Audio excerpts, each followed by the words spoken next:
Medinipur medical কলেজে সিআইডির ৫ সদস্যের দল পশ্চিম মেদিনীপুরে আপনাদের জানিয়ে রাখি, সেখানে প্রসূতি মৃত্যুর ঘটনা ঘটেছিল।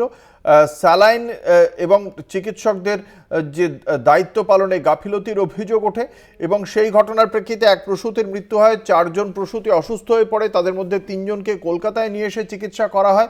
এক শিশু সন্তান ও সদ্যজাতরও মৃত্যু হয় এই ঘটনায়।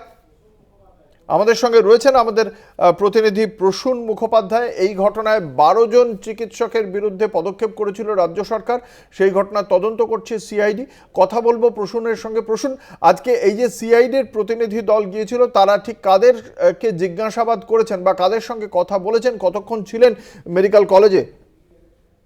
हमको বলা যেতে পারে যে ফের সিআইডির এক ৫ সদস্যের টিম মেদিনীপুর মেডিকেল কলেজ হাসপাতালে ২ ফুট নাগাদ এসে পৌঁছেছে এমএসভিপির অফিসে। সেখানে যেটা সূত্রের খবর অনুযায়ী বোঝা যাচ্ছে যে ভিডিওগ্রাফির আশঙ্কা করা হচ্ছে, যে ডেকে ডেকে যে সমস্ত ডক্টর নার্সরা ছিলেন তাদের বয়ান রেকর্ড হতে পারে, এই ধরনের একটা অনুমান করা হচ্ছে। এখনো অব্দি ভেতর থেকে সিআইডি সূত্রের কোনো খবর সেরকম পাওয়া যায়নি। অঙ্কুর, ধন্যবাদ। আমাদের সঙ্গে ছিলেন আমাদের প্রতিনিধি প্রসূন মুখোপাধ্যায়।